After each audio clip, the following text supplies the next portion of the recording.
기록은 기억의 집입니다. 우리가 부르는 기록은 1592년 그 찬란했던 봄의 끝자락에서 시작됩니다.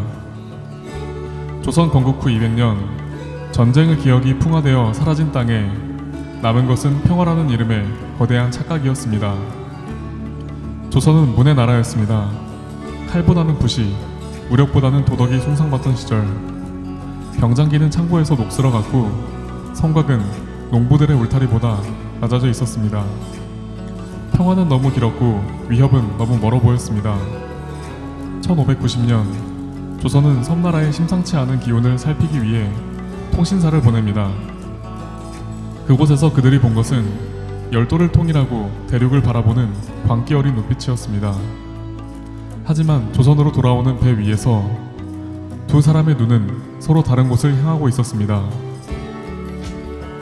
진실은 당쟁의 소용돌이 속에 파묻혔습니다. 보고 싶은 것만 보려 했던 눈들이 역사의 경고등을 꺼버린 순간이었습니다. 일본에서 온 편지는 오만했습니다. 명나라를 칠 터이니 길을 빌려달라. 이것은 단순한 요구가 아니라 선전포고였습니다. 하지만 조정은 이 무례함에 분노했을 뿐 그 뒤에 숨은 수십만 대군의 벨소리는 듣지 못했습니다. 유성룡은 알고 있었습니다. 그는 이순신과 권유를 추천하며 최후의 방어선을 구축하려 애썼지만 거대한 역사의 수레바퀴를 홀로 막기엔 역부족이었습니다. 당시 조선의 군사체계는 종이 위에만 존재했습니다. 명단에 있는 이름은 가짜가 많았고 훈련장에 나온 이들은 농사짓다 끌려온 백성들이었습니다. 전쟁은 책 속의 이야기일 뿐 그들의 현실이 아니었습니다. 1592년 4월 초순 조선의 봄은 잔인한 만큼 아름다웠습니다. 영남의 산천에는 꽃이 만개했고 사람들은 풍년을 점치고 있었습니다. 그러나 대마도에서는 이미 수백 척의 배들이 돛을 올리고 조선의 심장을 겨누고 있었습니다. 4월 13일 마침내 그들이 왔습니다. 200년의 평화가 깨어지는 소리, 조선의 비극이 시작되는 소리가 파도를 타고 밀려옵니다. 1592년 4월 13일 오후 부산포, 바다의 끝이 사라졌습니다. 수평선을 메운 것은 안개가 아니라 700여 척에 달하는 외의 함대였습니다. 200년 동안 잠잠했던 바다가 거대한 괴물이 되어 조선을 집어삼키려 다가오고 있었습니다. 부산 첨사 정발은 즉시 사냥을 중단하고 성으로 복귀했습니다. 그는 직감했습니다. 이것은 단순한 왜구의 노략질이 아니라 국가의 운명을 건 거대한 침략이란 것을 말입니다. 그는 성 안의 백성들과 군사들에게 단호하게 명령했습니다. 물러서는 자는 베겠다. 이곳이 우리의 무덤이다. 4월 14일 새벽 본격적인 공격이 시작되었습니다. 조선군을 맞이한 것은 활보다 빠르고 강력한 외래 무기 조총이었습니다. 화살이 닿지 않는 거리에서 날아오는 탄환 앞에 조선의 방패는 종잇장처럼 뚫렸습니다. 비명소리가 부산진의 새벽을 깨웠습니다. 정발은 검은 갑옷을 입고 종일토록 싸웠기에 왜군조차 그를 흑이 장군이라 부르며 두려워했습니다. 그러나 중과부적이었습니다.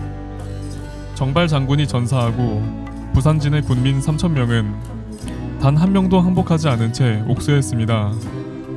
개전 하루 만에 조선의 남쪽 관문이 피로 물들며 닫혔습니다. 왜군의 다음 목표는 동래성이었습니다. 부산진의 함락 소식은 인근 고을로 퍼져나갔고 공포는 전염병처럼 번졌습니다. 하지만 동래 부사 송상현은 성 주변의 해자를 파고 목숨을 건 수성전을 준비합니다. 그는 문관이었으나 그 기계는 여느 무장보다 높았습니다. 왜군의 오만한 요구에 송상현은 죽음으로 답했습니다. 타협은 없었습니다. 이제 남은 것은 처절한 육탄전뿐이었습니다. 4월 15일 동래성이 함락됩니다. 송상현은 죽음의 순간이 오자 갑옷 대신 관복을 입고 임금이 계신 북쪽을 향해 절을 올렸습니다. 그리고 자신의 부모에게 남기는 마지막 시를 옷 소매에 적었습니다. 단 사흘. 부산과 동래가 무너지는데 걸린 시간은 단 사흘이었습니다. 남쪽의 견고한 방어선은 신기루처럼 사라졌고 이제 왜군은 거침없이 북상을 시작합니다. 이 피해 소식이 한양에 닿기까지 조선은 아직 자신들에게 닥친 재앙의 크기를 알지 못했습니다. 부산과 동래가 무너졌다는 소식은 나흘 만에 한양에 도착했습니다. 조정은 충격에 휩싸였습니다. 남해안의 방어선이 단 사흘 만에 증발했다는 사실은 누구도 믿기 힘든 재앙이었습니다. 도성 안의 민심은 흉흉해졌고 평화롭던 도읍은 거대한 공포의 도가니로 변해갔습니다. 왜군은 거침없었습니다. 보니시 유키나가의 부대는 조령을 향해 북진했고 가토 기요마사의 부대는 중령을 넘어 진격했습니다. 조선의 관군들은 왜군의 조총 소리만 들어도 흩어졌습니다. 전쟁이 시작된 지 불과 열흘 만에 영남 전체가 적의 손에 넘어갔습니다. 선조는 당대 최고의 명장이라 불리던 신립을 도승변사로 임명했습니다. 북방에서 여진족을 소탕하며 무적의 명성을 떨쳤던 신립. 백성들은 그가 가는 길에 꽃을 뿌리며 승리를 기원했습니다. 그는 조선이 내놓을 수 있는 최후의 보루이자 마지막 자존심이었습니다. 신립에게는 두 가지 선택지가 있었습니다. 험준한 조령고개에서 매복하여 적을 막느냐, 아니면 평야에서 기마병의 기동력을 활용하느냐. 부하들은 조령의 험준함을 이용하자고 간청했지만 신립은 자신의 기마부대를 과신했습니다. 그는 충주 탕금대의 늪지하 평야에 배수진을 쳤습니다. 그것은 돌이킬 수 없는 오판이었습니다. 4월 28일 운명의 전투가 시작되었습니다. 신립의 기마병들은 용맹하게 돌격했지만 늪처럼 변한 땅은 그들의 발목을 잡았습니다.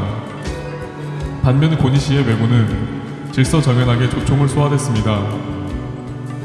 천지를 진동시키는 총소리와 함께 조선의 정예 기마부대는 싸워보지도 못한 채 무너져 내렸습니다. 패배를 직감한 신립은 끝까지 항전하다 결국 남한강 물에 몸을 던져 스스로 생을 마감했습니다. 조선이 자랑하던 무적의 신화가 차가운 강물 속으로 가라앉았습니다. 탕금대 대패 손식은 한양으로 전달되었고 이제 왕을 지켜줄 군대는 어디에도 남아있지 않았습니다. 탕금대 전투의 패배는 곧 조선의 패배를 의미했습니다. 한양으로 통하는 유일한 방어선이 뚫린 것입니다. 적들은 이제 단 며칠이면 한양 도성에 닿을 것입니다. 500년 도읍의 명운이 풍전등화의 위기에 놓였습니다. 4월 28일 밤 탕금대의 패전보가 한양에 당도했습니다. 이제 한양을 지킬 군대는 없었습니다. 조정은 거대한 공포에 짓눌렸습니다. 도성을 지켜야 한다는 목소리와 호의를 도모해 북으로 피해야 한다는 주장이 부딪혔지만 왕의 마음은 이미 정해져 있었습니다. 4월 30일 새벽 하늘도 조선의 운명을 슬퍼하듯 폭우가 쏟아졌습니다. 선조는 500년 도읍을 뒤로하고 북쪽으로 향하는 길에 올랐습니다. 왕의 탈출은 은밀하고도 다급했습니다. 그것은 파천이라는 이름으로 기록되었으나 백성들에게는 명백한 도주였습니다. 잠에서 깬 백성들은 경악했습니다. 자신들을 지켜줄 것이라 믿었던 왕이 자신들을 사지로 몰아넣고 떠나고 있었습니다. 길가에 모여든 백성들은 울부짖으며 어가를 가로막았습니다. 나라를 버리시면 우리는 어찌 삽니까? 원망 섞인 곡소리가 빗소리를 뚫고 울려 퍼졌습니다. 절망은 순식간에 분노로 변했습니다. 주인 없는 도성에서 백성들은 가장 먼저 장애원으로 달려갔습니다. 자신들의 대를 잇는 굴레였던 노비문서를 불태웠습니다. 이어 경복궁과 청덕궁이 불길에 휩싸였습니다. 조선의 자부심이었던 궁궐들이 왜군이 오기도 전에 조선 백성들의 손에 의해 잿더미가 되어갔습니다. 임진강에 다다른 선조는 강을 건넌 뒤 잔인한 명령을 내립니다. 자신이 타고 온 모든 배를 침몰시키라는 것이었습니다. 뒤따라오던 백성들의 길을 끊어서라도 자신의 안전을 확보하겠다는 비정한 선택이었습니다. 강북에 남겨진 백성들은 차가운 강물 앞에서 적군을 기다려야 하는 처지가 되었습니다.